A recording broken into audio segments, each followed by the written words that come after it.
She let him sit at her table in a crowded cafe. She had no idea he was a millionaire single father. Hello everyone, before we begin today's story, I have a small favor to ask. Please hit subscribe and turn on the notification bell so you never miss our channel's new videos. It is quick, free, and the best way to support us in bringing you more dramatic stories. Your support means the world to us. Where are you watching from?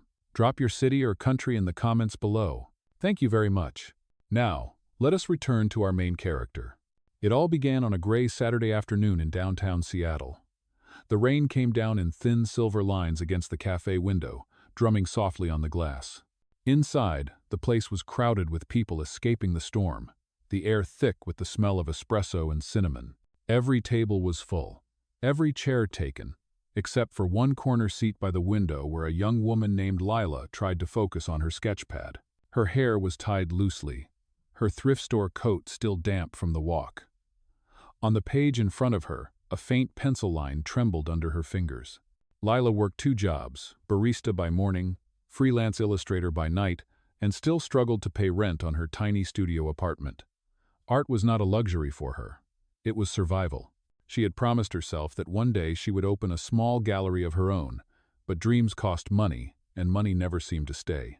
A gust of wind hit the door, and a tall man stepped in, shaking rain from his dark coat. He looked around, scanning for a seat.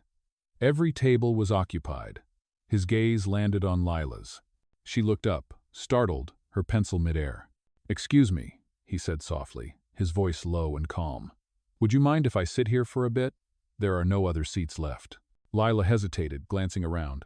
He looked out of place among the soaked commuters and students, the kind of man who belonged in quiet boardrooms, not crowded cafes.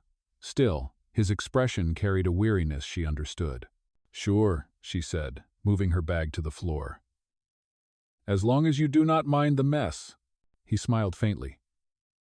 "Not at all." He sat opposite her, setting down a folded newspaper and a small cup of black coffee. For a few moments, they said nothing. The rain filled the silence, steady and comforting. Lila tried to keep drawing, but she could feel his presence polite, quiet, yet somehow familiar. He glanced at her sketchpad. "You draw?" "Trying to," she said, cheeks warming. "I am working on a piece for a friend's coffee shop. They cannot pay much, but I love doing it." He nodded, his eyes kind. "It is good work, doing what you love, even when it is hard."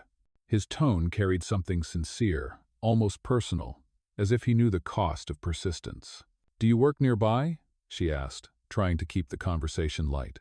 "Yes," he said after a pause. "I am in management." He looked down at his coffee. "Mostly paperwork, nothing exciting."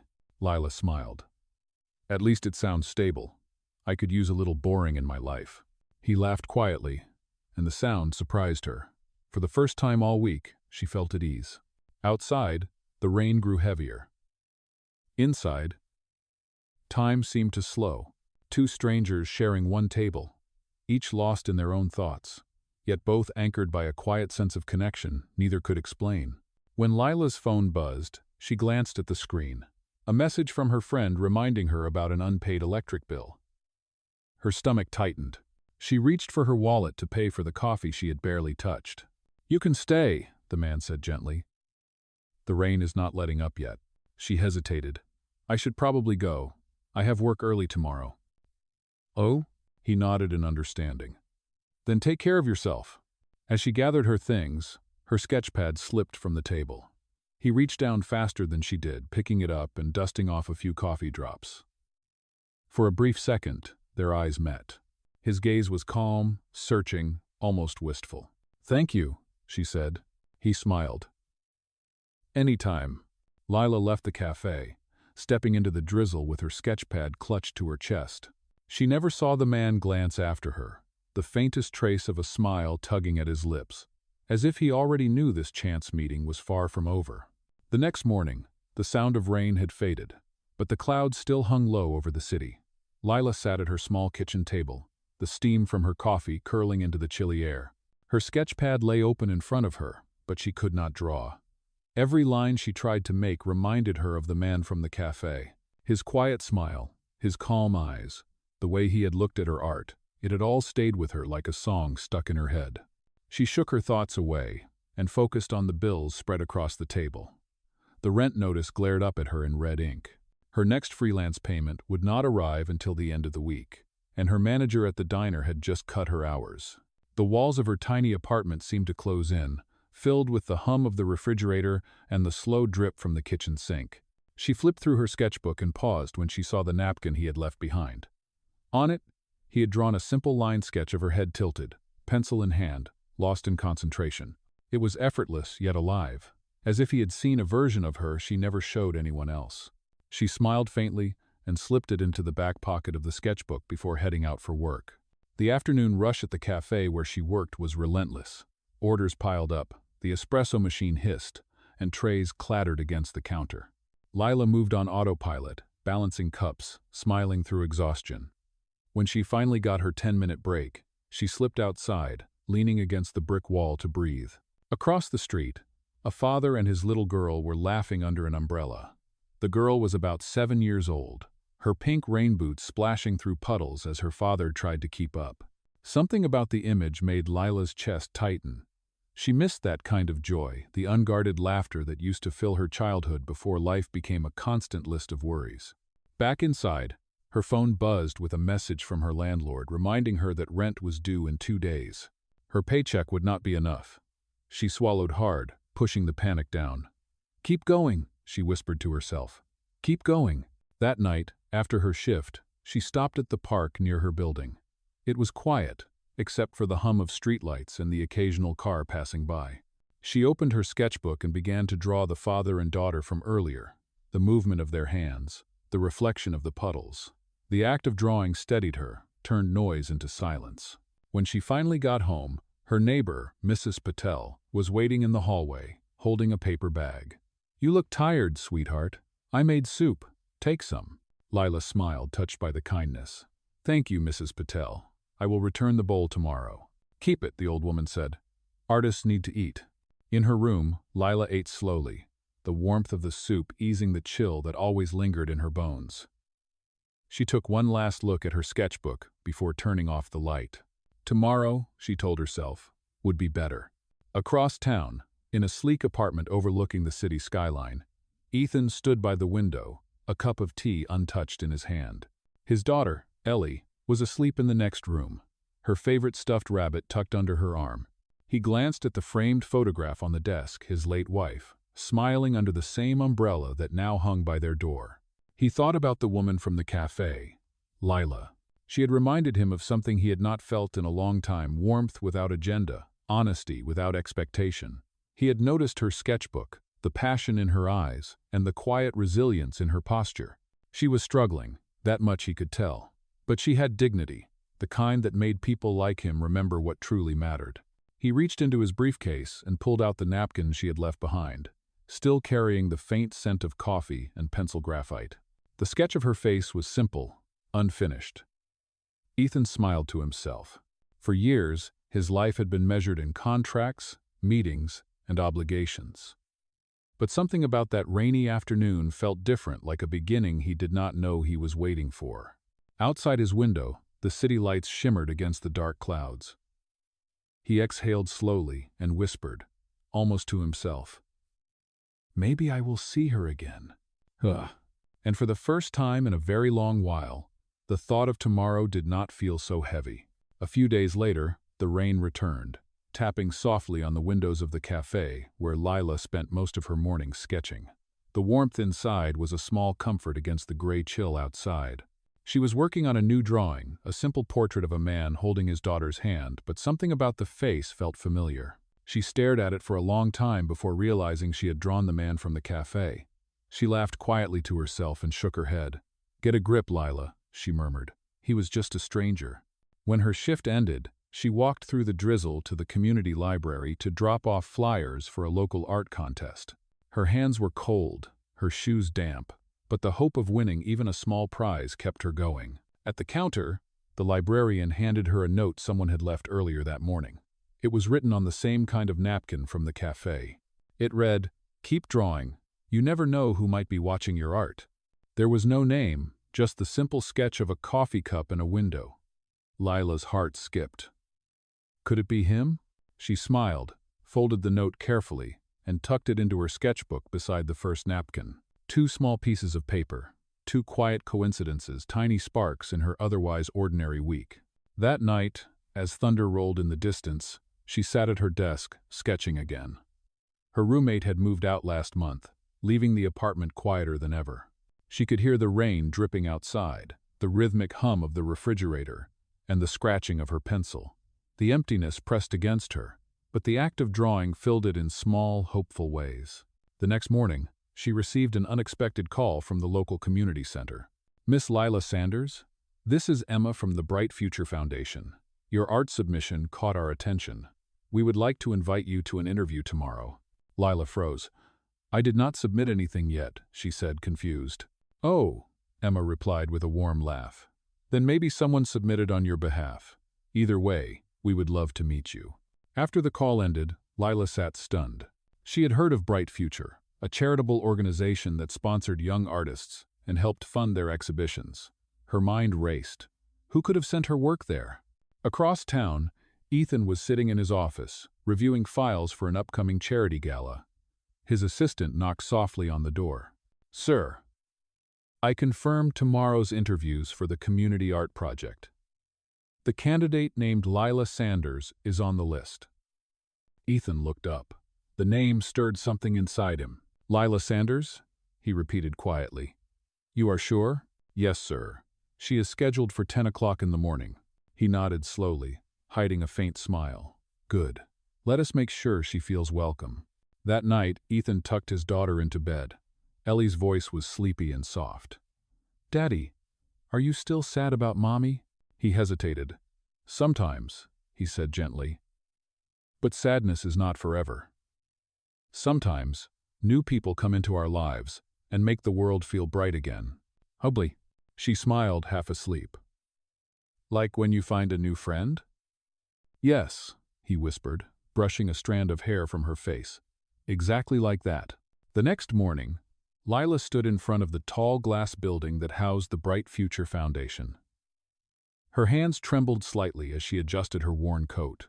Inside, the lobby glowed with polished marble floors and the scent of fresh flowers. It was a world far from her small apartment and noisy café. A receptionist guided her to a waiting area filled with framed photographs of art installations and smiling children. Her eyes caught one picture: Ethan, standing on stage at a past gala, shaking hands with city officials. Her breath caught in her throat. It was him, the man from the café. Before she could process the thought, a familiar voice came from the doorway. "Miss Sanders?" She turned. Ethan stood there, dressed sharply, but with the same calm expression she remembered. Her voice faltered. "You are the director here?" He smiled modestly. "One of them, yes. I oversee the art outreach programs." For a moment, neither of them spoke. The air between them felt charged. Part surprise, part recognition, part disbelief. Ethan gestured toward the conference room. "Shall we begin?" Lila nodded and followed him in, clutching her sketchbook like a shield. Inside, as she presented her portfolio, Ethan listened quietly, his gaze soft but thoughtful. Every now and then, he caught glimpses of the napkin sketch she had kept folded in the back. When the meeting ended, he said gently, "You have real talent, Miss Sanders. Your work feels honest. We need that." "Thank you," she replied, her voice barely above a whisper. As she left the building, the sunlight finally broke through the clouds, scattering light across the wet pavement. She could not stop smiling. What had begun as a chance meeting in a crowded café was turning into something far greater than she had ever imagined. The following week moved faster than Lila could believe. Her interview at the Bright Future Foundation turned into an invitation to join a new community project. The program would provide art classes for underprivileged children and decorate the local shelter with murals.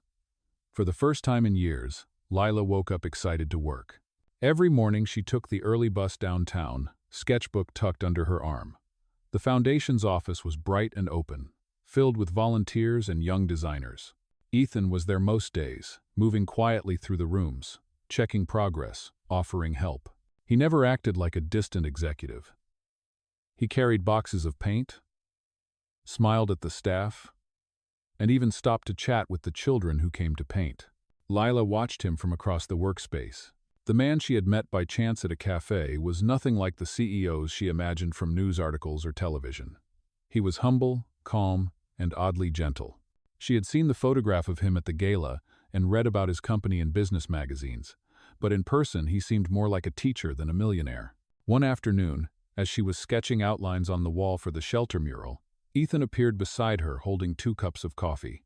"You look like you could use this," he said. She smiled. "You remembered how I take it."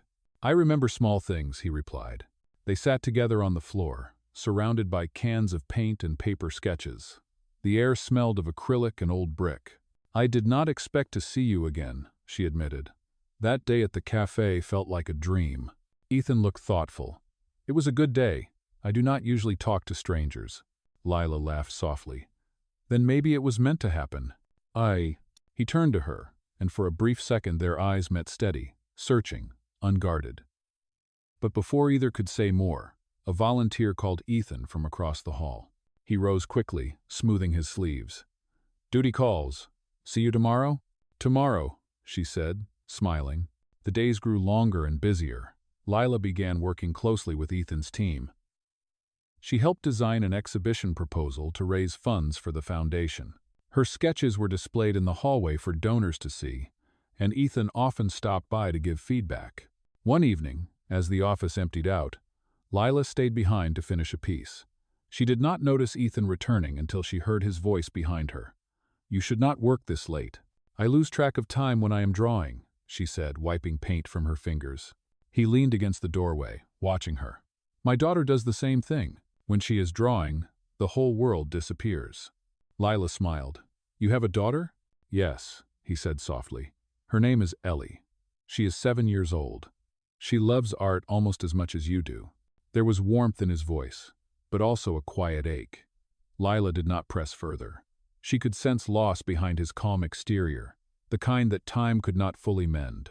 The next Saturday, Ethan invited her to visit the community center where Ellie attended weekend classes. "The kids would love to meet the artist behind the new mural," he said with an easy grin. When Lila arrived, the building buzzed with laughter. Children crowded around tables covered in paints and crayons. In the center sat a little girl with dark curls and bright eyes, concentrating hard on her drawing. "Ellie," Ethan called gently. "This is Miss Lila. She is the artist I told you about." The girl looked up, her face lighting with curiosity. "You make walls beautiful," she said. "I want to do that too." Lila knelt beside her, smiling. "Then you already can. You just start with a small line, and it becomes something bigger." Ethan watched them, something tender flickering in his eyes. For the first time in a long while, the sight of his daughter laughing with someone new filled him with peace instead of guilt. As the sun began to set, Lila packed up her sketchbook. Ellie hugged her tightly before running off to show her painting to the other kids. Ethan turned to Lila.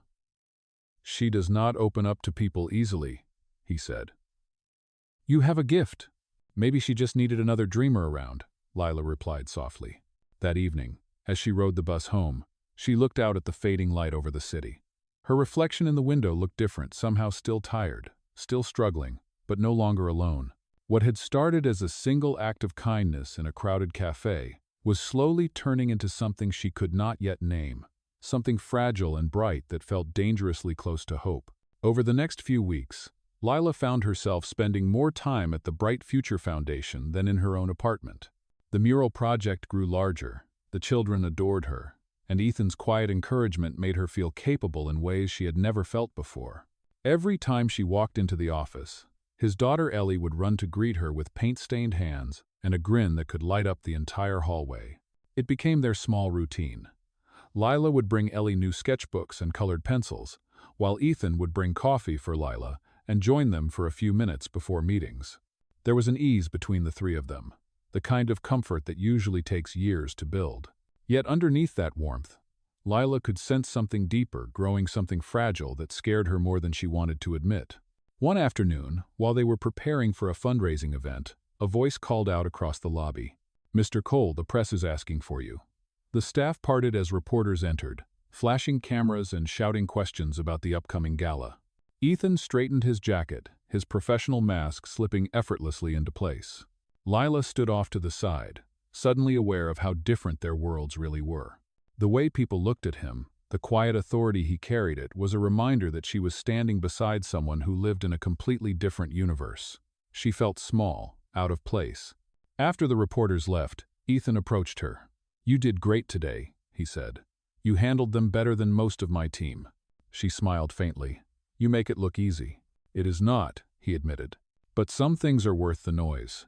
He paused, looking directly into her eyes. "Like this project, like what you are building here." Her heart caught on the word building. For a moment, she wanted to believe he meant more than just art.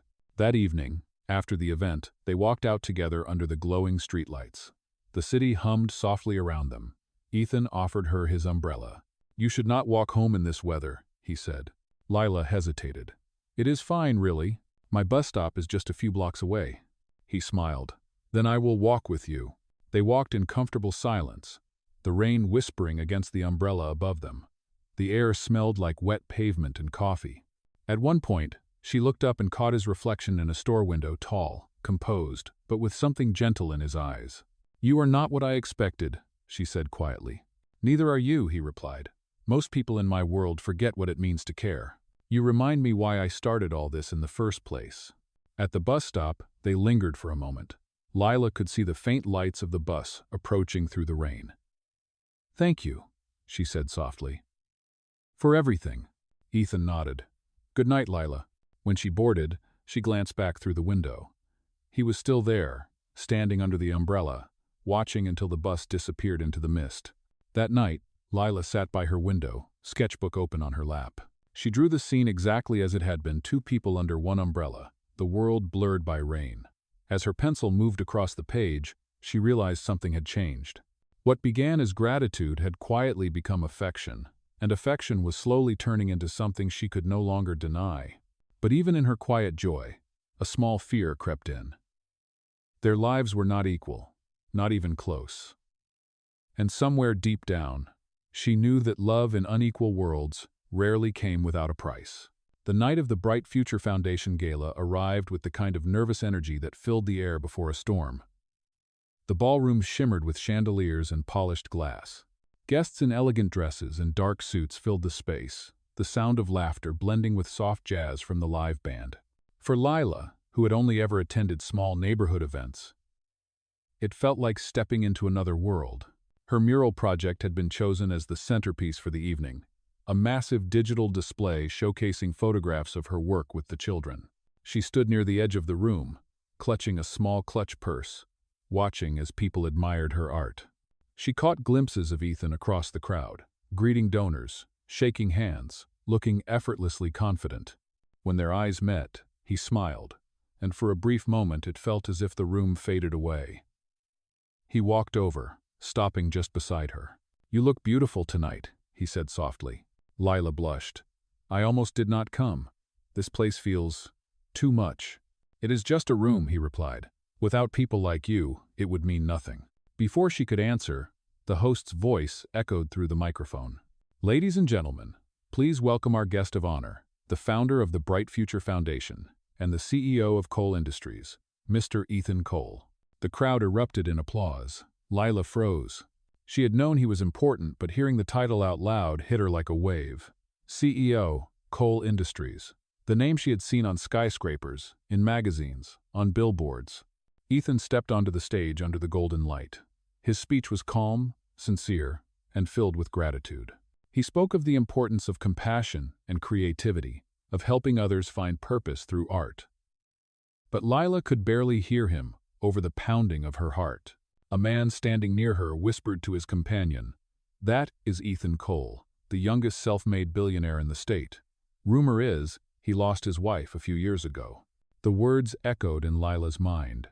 She looked up at the stage again and saw him in a new light, not the quiet stranger from the cafe, but a man who had hidden a world of wealth and power behind gentle smiles and simple words. As the speech ended, the audience rose to applaud. Ethan stepped down, heading toward her, but she was already moving back through the crowd. Her throat felt tight. She needed air. Outside, the night was cold and sharp. The rain had returned, falling in steady sheets against the pavement. Lila wrapped her arms around herself, trying to breathe. She felt foolish, like a character in a story she did not belong to. Moments later, she heard footsteps behind her. "Lila," Ethan called. His voice was calm but tinged with worry. "Please, let me explain." She turned, tears mixing with rain. "Explain what? That you let me believe you were just another guy in a cafe? That you watched me struggle while you had everything?" "It was never about that," he said quickly. "I wanted you to know me before the name, before the noise." "You lied by omission," she said, shaking her head. "You made me feel like I could trust you. Like we were equals." He stepped closer, but she held up a hand. "Do not. I cannot do this right now." Up. The rain poured harder as she walked away, her heels splashing through puddles, her heart breaking with every step. Behind her, Ethan stood under the awning, the same umbrella they had once shared in his hand, watching helplessly as the woman who had brought light back into his life disappeared into the dark. The next morning, the rain was gone, but the gray sky lingered like a bruise over the city.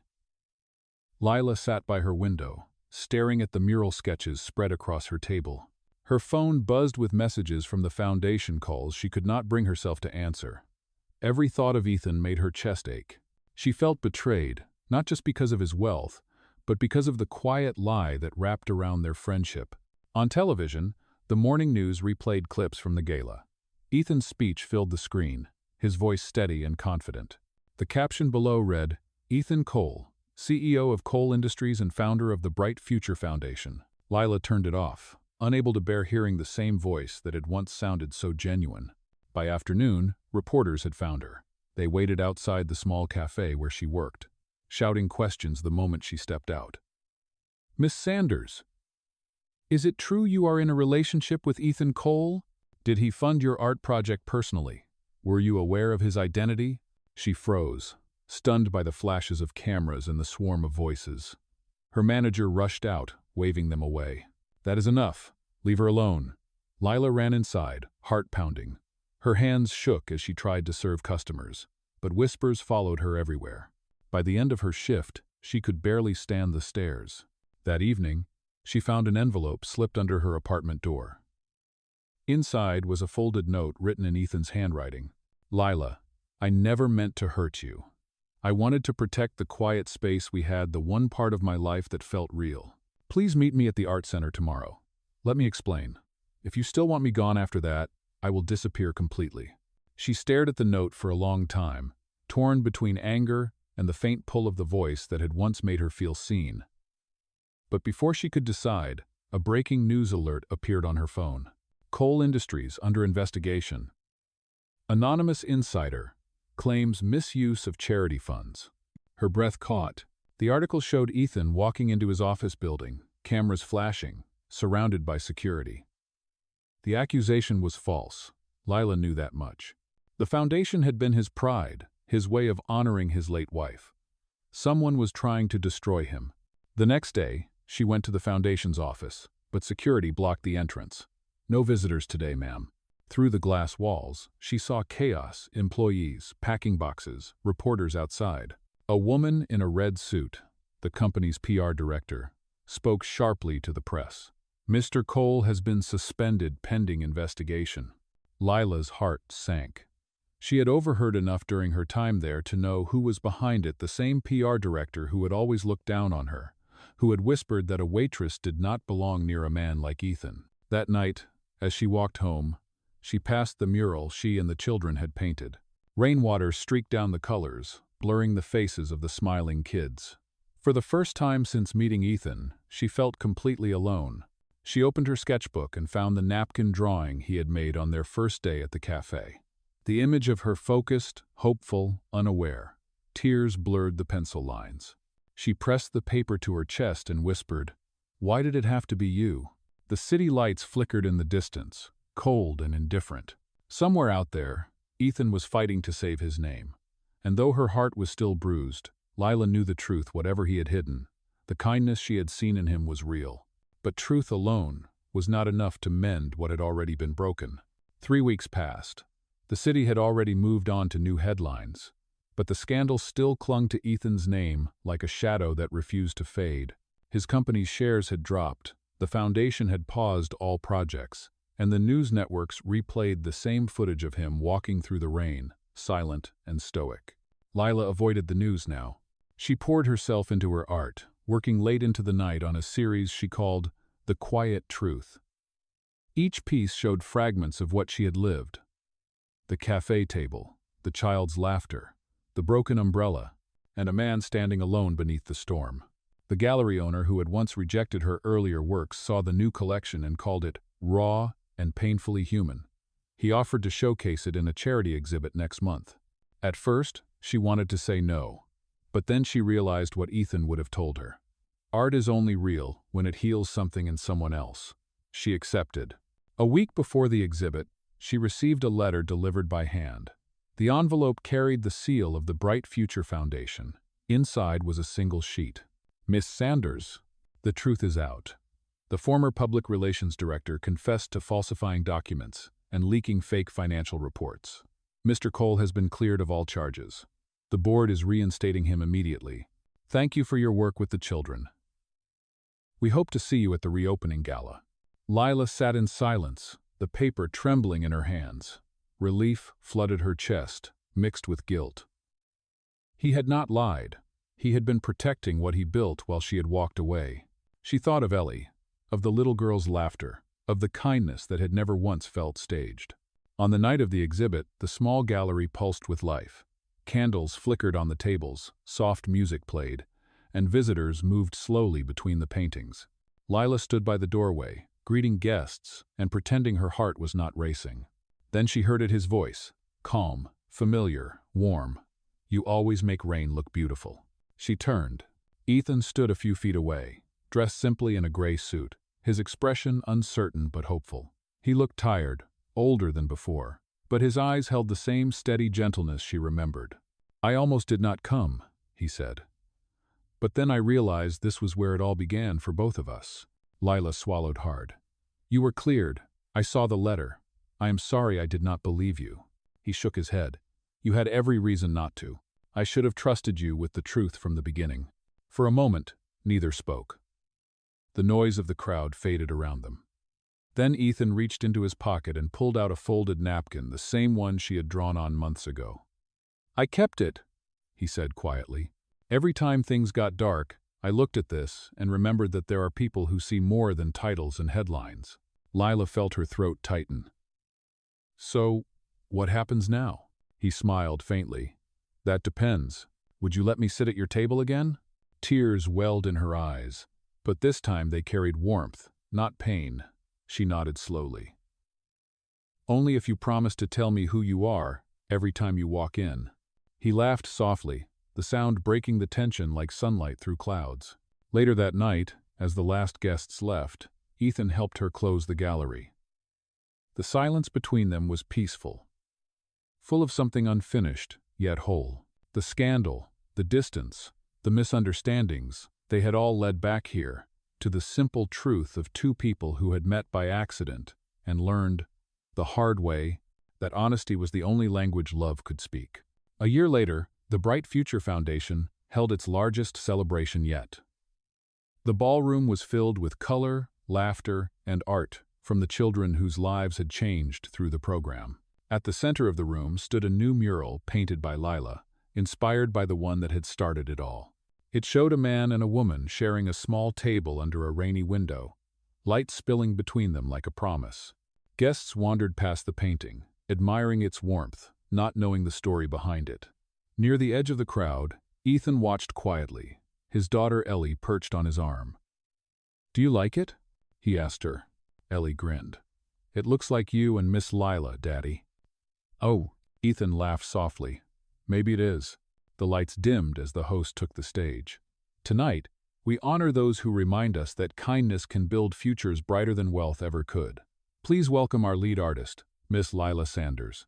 Applause filled the room. Lila stepped onto the stage, wearing a simple navy dress and a calm smile. She spoke into the microphone, her voice steady. When I first came to this city, I believed art was a way to survive. But someone once showed me that art can also be a way to heal. Every painting here is a story of resilience and second chances. Thank you for letting me be part of that story." As she stepped down, Ethan met her halfway. "You always did know how to make people feel," he said. She smiled.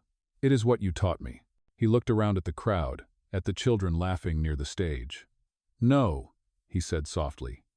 "You taught me." Outside, after the event ended, they walked along the garden path lined with lanterns. Ellie skipped ahead, chasing fireflies while her father and Lila followed slowly. The evening air carried the faint scent of rain, the same kind of night when they had first met. Ethan stopped and reached into his pocket. He held out a small velvet box. "There is something I have been meaning to give you," he said. Inside lay a simple silver ring, and beside it, the old café napkin folded neatly beneath glass. "I kept it safe," he continued. "That first sketch you made, it reminded me that life is made of small, human moments, the kind that money can never buy. You gave me that moment, Lila, and I do not want to lose it." Her eyes shimmered under the lantern light. "Ethan, are you sure?" He smiled. "I am sure of only one thing. You were the first person to see me, not my name. I want the rest of my life to begin with someone who still sees that man." Lila's answer came as tears slipped down her cheeks. "Then sit with me again," she whispered. "This time, stay." He slipped the ring onto her finger as Ellie ran back, wrapping her small arms around them both. Laughter spilled into the quiet night. From the open doors of the ballroom, the sound of music drifted out, a soft piano melody that rose and fell like the rhythm of their story. The rain began again, light and steady, brushing against the glass windows where their reflection shimmered. Lila looked up at Ethan and said, "Funny how a crowded cafe can lead to this." He smiled, brushing a strand of hair from her face. "It was never just luck. It was you." And under the gentle rain, surrounded by light and laughter, they finally had what life had denied them for so long: peace, love, and the quiet certainty that some mistakes are simply destiny in disguise.